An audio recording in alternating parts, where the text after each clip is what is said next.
Buenos días. Hola, buenos días a todos. Bien, soy Alba Gómez Gabás, jueza del Juzgado de Primera Instancia e Instrucción número 2 de Fraga, ¿vale?, en la provincia de Huesca. Y bueno, como podéis ver en el título, vamos a hablar de las relaciones con el juzgado, es decir, de las colaboraciones que vosotros como médicos vais a poder tener a lo largo de vuestro futuro profesional. Ya advierto que no se trata de una charla de medicina legal, creo que para eso ya habéis tenido una charla y la especialidad correspondiente. Esto va a ser mucho más genérico y os vais a dar cuenta de que de verdad a lo largo de vuestra profesión vais a interactuar mucho con el juzgado.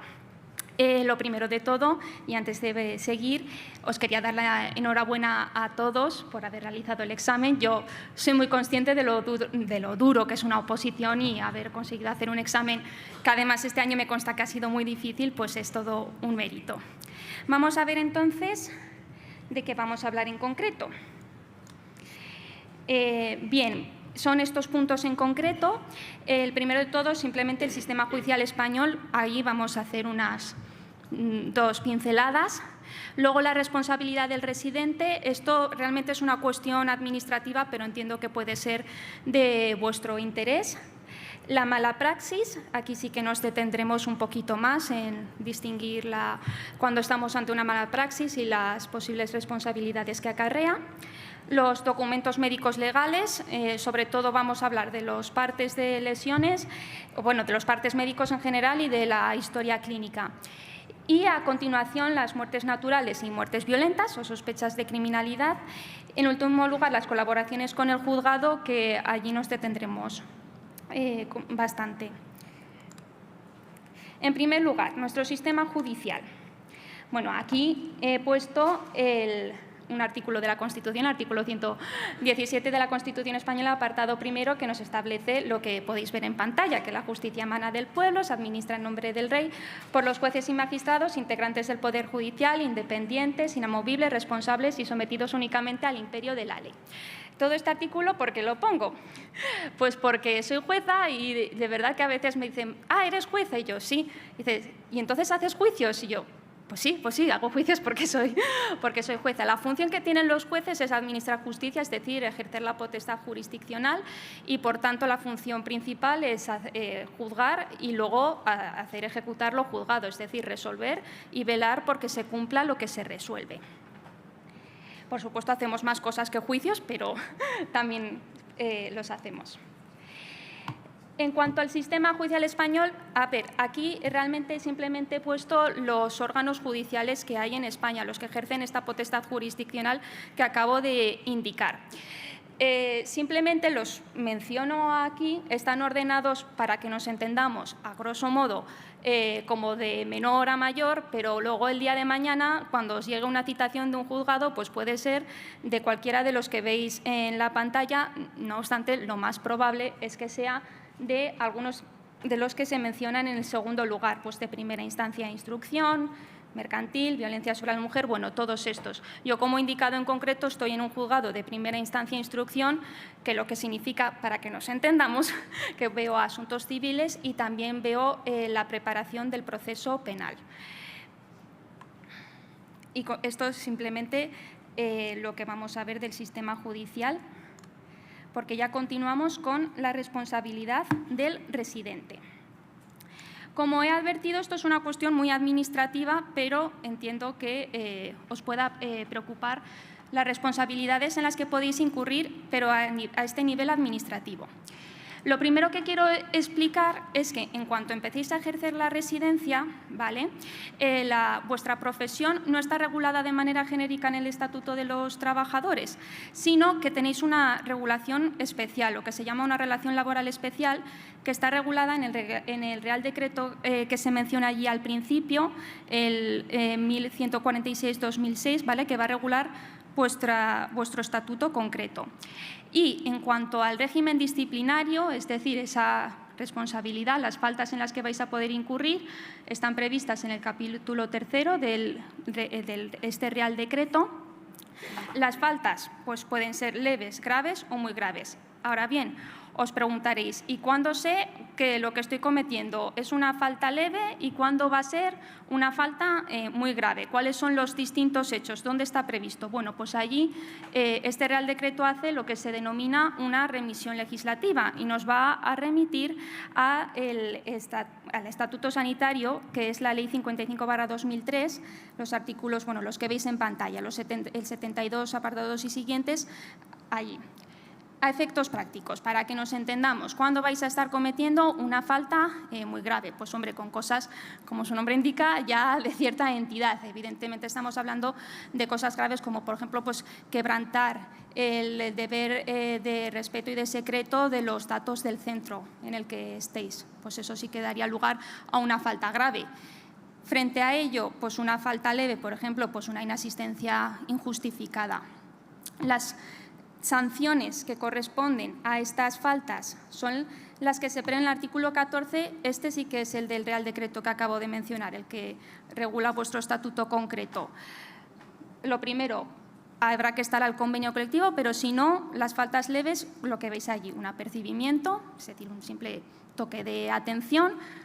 En las faltas graves ya puede haber una suspensión de empleo y sueldo hasta, bueno, lo pone allí en el artículo, hasta máximo 2 meses y, por supuesto, ya la falta muy grave, cuando estamos ya ante una falta muy grave, conlleva el despido. Continuamos con la mala praxis. Como digo, aquí sí que ya nos metemos un poquito más en el ámbito jurídico. Para saber lo que es la mala praxis, lo primero habrá que determinar cuando estamos hablando de la lex artis. La lex artis es un concepto jurídico que vamos a utilizar los jueces para saber cuándo se está aplicando los criterios objetivos y con el debido cuidado por los médicos y por los profesionales en general, atendiendo a las circunstancias del caso. A sensu contrario, es decir, entonces, ¿cuándo estamos hablando de una mala praxis? Pues cuando precisamente, en vuestro caso, el médico se está apartando de ese cuidado y de esos protocolos, estándares que conforme a vuestra profesión tenéis. ¿Qué puede ocurrir cuando un médico incurre en una mala praxis? Pues que puede dar lugar a veces a la comisión de delitos. A continuación, estos son ejemplos de algunos delitos en los que pueden incurrirse por aplicación de una mala praxis.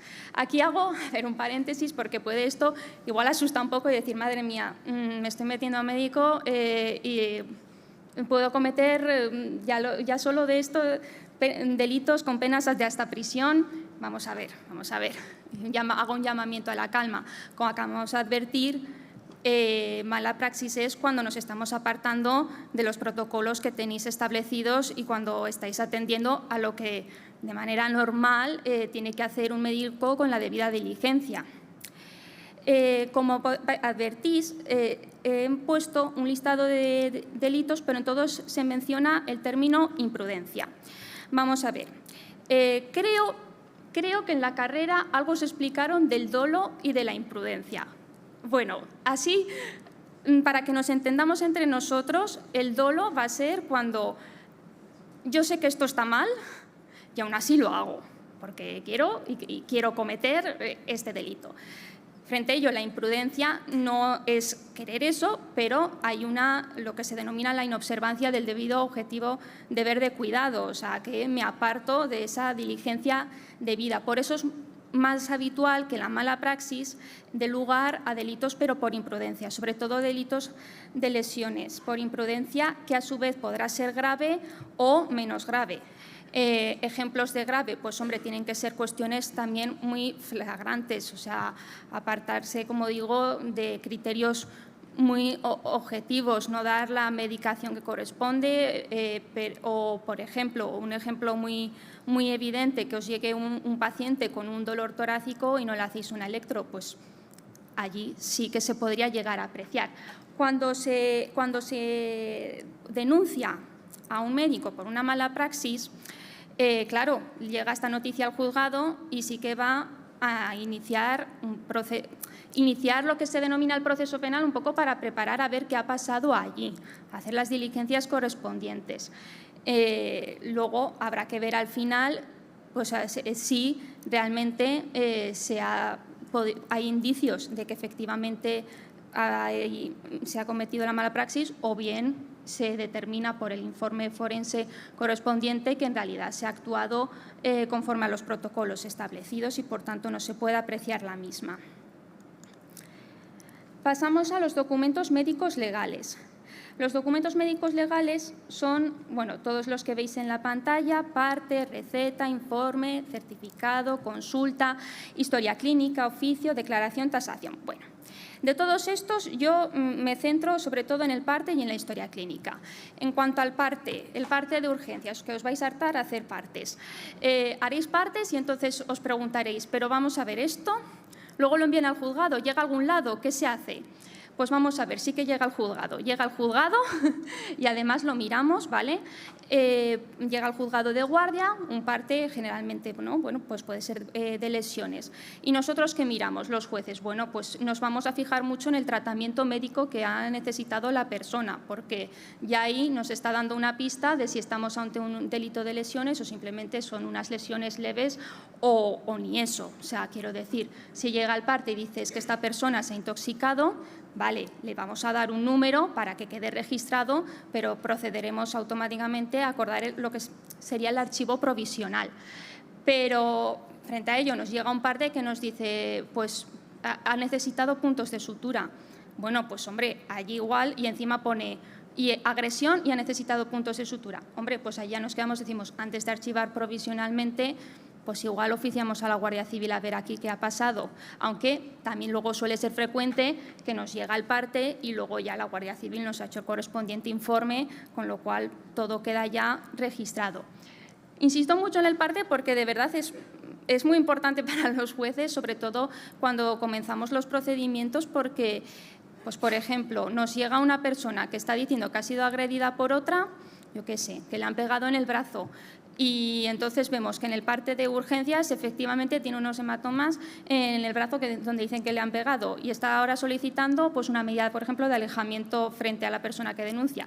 Hombre, pues nos da una objetividad, nos está permitiendo tener un cierto ya criterio más objetivo de lo que se está denunciando.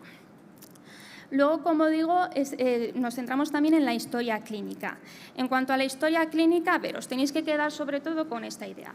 La historia clínica, la que vais a, o sea, vosotros accederéis a la historia clínica de vuestros pacientes, ¿vale?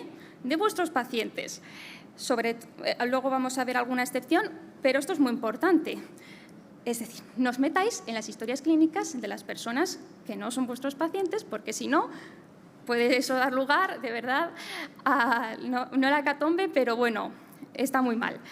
En lo que tenéis que poner en la historia clínica es todo. Y cuando digo todo, o sea, vais a tener que poner lo que habéis observado. Aunque la exploración ha resultado bien, pues también lo ponéis, ¿vale? Y así queda registrado todo. Luego también tenéis que tener en cuenta que, como digo, esa historia clínica en principio es solo para vuestros pacientes, pero entonces os estaréis diciendo, bueno, pero es que yo estoy haciendo un trabajo de investigación, es que yo estoy haciendo un TFM y necesito acceder a más historiales clínicos. Bueno, pues eso está previsto, tendréis que tener la autorización correspondiente del comité legal del centro y entonces podréis acceder. Siempre con autorización, por favor, o sea, creo que se ha entendido. Porque si no, ¿qué pasa? Bueno, pues pasan estas cosas. Claro, inhabilitaciones, más inhabilitaciones, ¿no? Además las condenas son interesantes, o sea, quiero decir, claro, es que estamos hablando aquí de unos datos personales, entonces tenemos que tener mucho cuidado. Aquí, bueno, más ejemplos. ¿De acuerdo? O sea, es uno de las, evidentemente, tener cuidado. Por ejemplo, que yo sé que a veces puede apetecer mucho. Por ejemplo, cuando se lesionó el torero que le dieron ahí en toda la cara, pues resulta que, claro, muchos médicos dijeron, uy, nos vamos a meter en la historia clínica porque se ve que le habían hecho un escáner que debía ser súper interesante. Bien, sería muy interesante desde el punto de vista médico, pero eso dio luego lugar a muchas faltas, es que no se puede.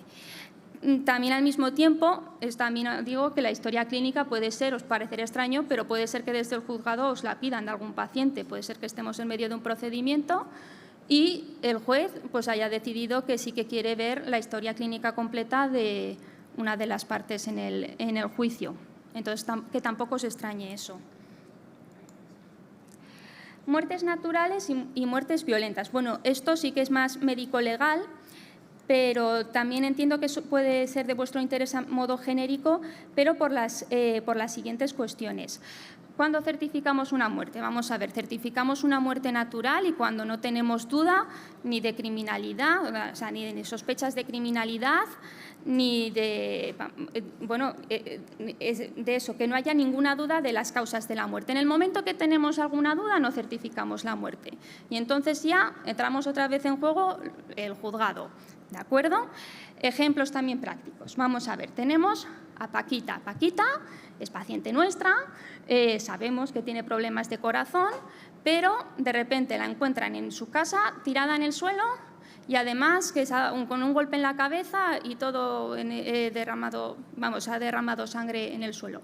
Hombre, pues bien, el médico sabe que tiene problemas de corazón, pero nadie, ¿quién nos dice que no han entrado en casa de Paquita y le han dado un golpe? Claro, no vamos a certificar la muerte y entonces, ¿qué pasa? Pues que se llama al juez de guardia, se avisa, ha habido un fallecido y entra entonces la cuestión, dice, pero entonces cuando un juez va al levantamiento, vamos a ver, a un levantamiento de cadáver en la práctica el juez va cuando hay unas sospechas de criminalidad.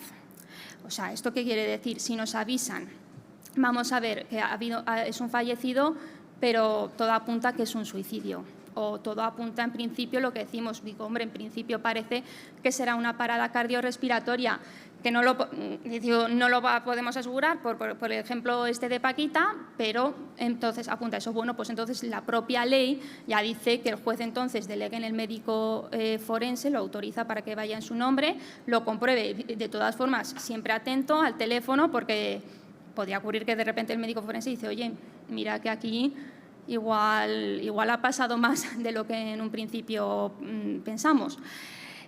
Por daros un ejemplo de cuándo sí que certificaríamos una muerte, bueno, pues en vez de Paquita tenemos a Paquito, que también es paciente nuestro, sabemos que tiene un cáncer muy grave de pulmón, ha venido al hospital, expresamente dice, ya lo veis que no puede respirar, le decís, oye, quédate en el hospital, que ya veis que le quedan pocas horas, dice, mira, no, me voy a casa porque ya, digo, tomo esta decisión y os avisan a las 2 horas que ha fallecido en casa.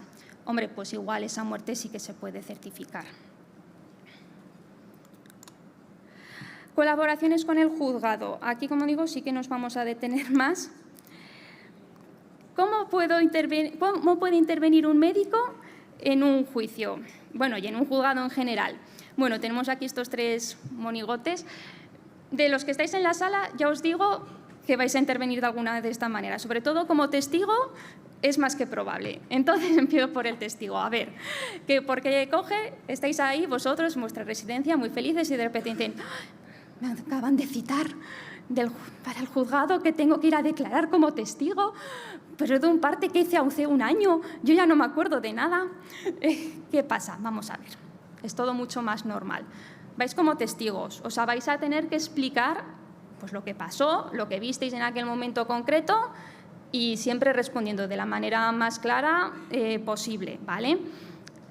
Ir a un juicio asusta, o aunque sea una declaración, porque veis a todo, entras en la sala, tienes gente a un lado, gente a otro y el juez en medio, además suele ser la persona más seria de todas y encima, antes de declarar, por supuesto, como venís como testigos, os dice, usted comparece aquí como testigo, tiene el deber de decir la verdad, porque si no puede incurrir en falso testimonio, que está castigado en el Código Penal y entonces ya os queréis morir y los nervios apoderan. Vamos a ver, el falso testimonio es coger y que tú sepas que estás mintiendo y aún así coges y lo dices. O sea, creo que se nota la diferencia. ¿Que no os acordáis? Que dices, es que, mire, esto pasó hace tanto tiempo, yo atendí a tanta gente que es que, pues no me acuerdo. Bueno, pues ya está, se dice, no me acuerdo. Y es una pregunta perfectamente válida. Muchas veces, pues eso iréis porque habéis hecho algún informe, porque habéis atendido a algún paciente en concreto, se responde lo más natural posible y ya está. No tiene, de verdad, en ese sentido más misterio, pero yo puedo entender que puede preocupar, más que nada por, sobre todo, la citación. Como parte, como parte aquí vamos a distinguir, sobre todo en el ámbito penal, ¿no? Estaría como denunciante o como denunciado. Empezamos, digamos, por lo malo, como denunciado. Lo mismo, vamos a ver que no es por asustar, pero el día de mañana os pueden denunciar por la mala praxis que hemos visto al principio, y esto es así, es que pasa.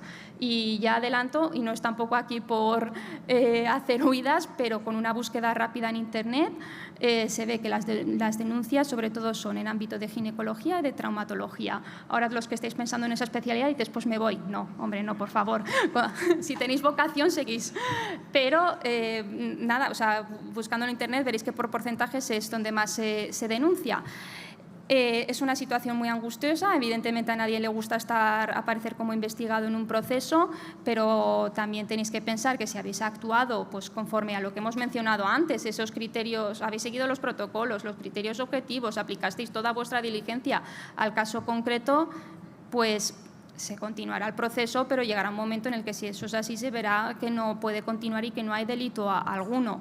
A veces, por desgracia, pasa lo contrario. Pero como digo, esto no es un llamamiento para asustar ni mucho menos, sino para que precisamente actuáis lo mejor posible, que sé que lo haréis así. También he dicho que como parte puede ser que vosotros seáis los denunciantes o los perjudicados. Por ejemplo, como perjudicado os va a ocurrir mucho que los propios pacientes os causen lesiones. Entonces, bueno, pues tenéis no, a ver, es que esto es así, pero tenéis todos los derechos como perjudicados, o sea, lo que se denomina personaros en el proceso, es decir, ir con vosotros con vuestro propio abogado para ejercitar la acusación que corresponda, o si no, siempre esa figura del Ministerio Fiscal, que igual os suena ahora que salen más los juicios y tal, bueno, pues el Ministerio Fiscal, si no, siempre en nombre del perjudicado va a ejercitar las acciones penales y civiles que corresponden. También otro ejemplo, puede ser que alguien tenga la brillante idea de empezar a hacer recetas falsas y os ponga vuestro nombre, porque se acuerda de vuestro nombre. Bueno, pues también allí vosotros vais a ser los perjudicados y tenéis entonces todos los derechos inherentes a esa condición. Y luego como perito, como perito primero tendréis que hacer los trámites correspondientes y apuntaros en el Colegio de Médicos para poder actuar como peritos. Y aquí entonces haríais un informe que os encargue una de las partes para que informéis de pues, qué es lo que ha ocurrido en concreto, cuántos son los días que estimáis que ha tenido de perjuicio, ya sea perjuicio personal básico, moderado, lo que sea. Y os llamarán al juicio porque habéis hecho ese informe y ya como peritos, pues entonces lo que os pedirán será lo que se denomina la ratificación del informe, es decir, que confirmáis el informe que hicisteis y simplemente os pedirán las aclaraciones o que estimen los abogados oportunas. Eso, por supuesto, si queréis intervenir como peritos. Aprovecho para decir que cuando intervenís como testigos, en realidad hay un pequeño matiz, porque he dicho, bueno, a ver, vosotros contestáis sobre todo a lo que vivisteis en aquel momento, si es que lo recordáis, que seguramente habrá pasado ya un tiempo, pero simplemente al caso concreto. No obstante, en realidad vosotros tenéis unos conocimientos concretos por vuestra profesión. Entonces, en realidad, el matiz es que intervenís como en lo que se denomina el testigo perito. Entonces, os harán seguramente preguntas muy concretas, pero también de repente os pregunten de manera general, bueno, pero entonces esta enfermedad puede dar lugar a, no sé, a estos síntomas, cosas un poco más genéricas, que os quedéis un poco así y veáis que el juez no dice nada y que admite esa pregunta porque es procedente, porque vosotros, por vuestra profesión, tenéis unos conocimientos científicos que también pueden ser útiles para el proceso. Y luego, ¿cuándo tengo que notificar al juzgado, o a las fuerzas y cuerpos de seguridad, las distintas cosas que veo? A ver, tampoco os asustéis mucho, quiero decir, ya hemos visto que los partes de urgencia nos van a llegar seguro. Y luego la Guardia Civil siempre está muy pendiente, por supuesto, y la policía de todos los sucesos, agresiones que puedan ocurrir. No obstante, vosotros como médicos, pues sí que resulta que os llega pues eso, sospecha de maltrato, ya sea infantil o de género, pues por ejemplo decir, a ver, aquí una menor ha venido en principio por una lesión de un accidente, pero parece que igual hay algo más. Bueno, pues se notifica al juzgado. Los ingresos voluntarios, que sé que también creo que os inquieta mucho los ingresos voluntarios, os diré que en la práctica, bueno, es todo el desarrollo bastante normal. A ver, me refiero con normal, pues sobre todo los que vayáis a hacer psiquiatría, pues haréis ingresos voluntarios seguramente. Entonces, ¿qué ocurre? Pues que simplemente luego, al cabo de un día, o con mucho 2, pero vamos, generalmente al día siguiente, os conectaréis con el juzgado. El juez entonces, de guardia, o bien en las ciudades grandes, el juez que se dedica a esta materia concreta, pues se entrevista con el paciente, ve que efectivamente necesita ese ingreso y hace lo que hemos dicho de la ratificación, vamos, que confirma que ese ingreso está bien hecho. Raro sería el caso que de repente llegue el juez, empiece a hablar con el paciente y diga, esta persona hay que sacarla del hospital. De verdad que sería una cosa muy extraña porque, en fin, vosotros sois al final los médicos. Y bueno, luego víctimas de agresión, lo que comunicamos, o sea, cualquier noticia que podáis tener, pues siempre se tiene que avisar al juzgado. Además, vosotros en concreto, como profesionales que vais a ser de la salud, es que sí que tenéis un deber de denunciar todo, pues eso, todo delito del cual tengáis conocimiento en virtud del ejercicio de vuestra profesión. De tal manera que, como veis, en definitiva, vais a intervenir de distintas maneras podéis intervenir de distintas maneras en el juzgado. Hemos visto también la cara peor, cuando podéis acabar como denunciados o como investigados, pero al mismo tiempo también tenéis que tener en cuenta que la colaboración es muy importante, porque evidentemente los jueces no van a tener conocimientos sanitarios que tenéis vosotros. Entonces, donde no llega el juez, llegáis vosotros, para que así nos podáis ilustrar y podamos resolver conforme a derecho, pero también conforme a las circunstancias del caso, con lo que ha avisado el médico para ya tomar la decisión más correcta. Y con eso sería todo. Muchas gracias por vuestra atención.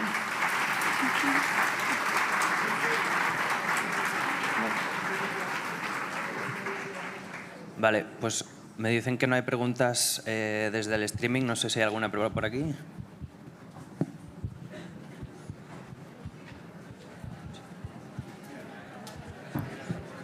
Hola. Yo tengo una duda acerca del acceso a la historia clínica.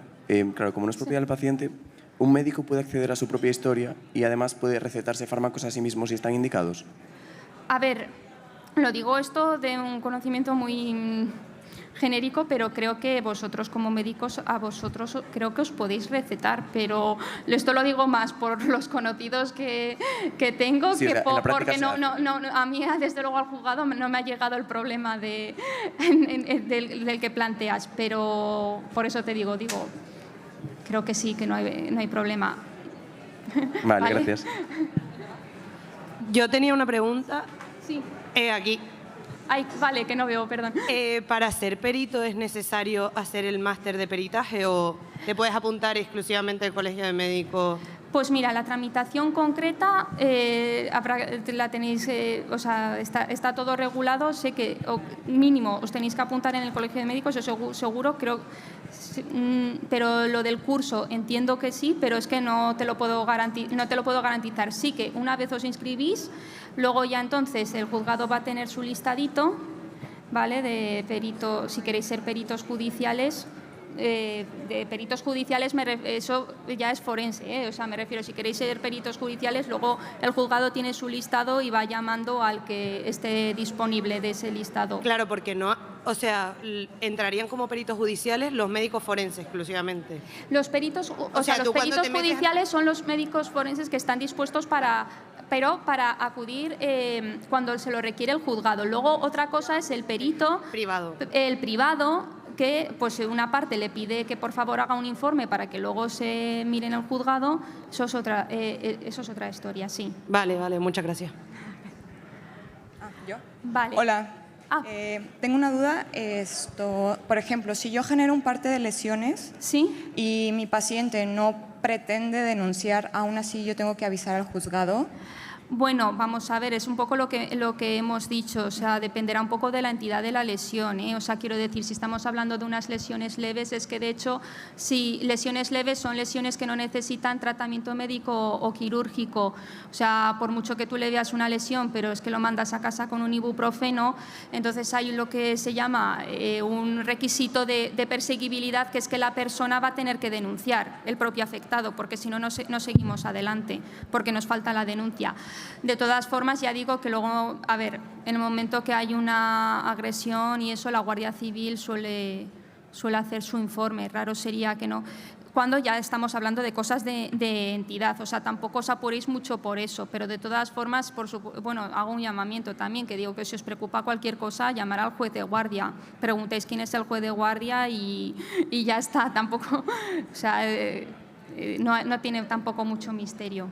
Y, por ejemplo, la violencia psicológica, o sea, si una paciente llega y me comenta que de manera crónica ha estado recibiendo una violencia psicológica por X persona, bueno, ¿qué tipo de lesiones? Eso es más difícil. Lo que pasa que es que al final nos suele llegar, si llegan esos casos que son más complicados, ya digo que suelen llegar por las fuerzas y cuerpos de seguridad, que en algún momento ha pasado algo y ya... porque bien, habrá violencia psicológica, pero suele haber algún altercado y entonces a raíz de ese altercado concreto se tira del hilo y se ve que esa persona pues sí que ha sufrido un maltrato habitual. De todas formas, bueno, que lo que digo, tampoco, o sea, si vosotros tenéis conocimiento, pues mira, no sobra. Yo en la práctica, desde luego, no he visto que avise un médico de esto porque al final pasa algo concreto y entonces ya se inicia la actuación. Vale, Alba, pues terminamos la ponencia por aquí. Muchas gracias.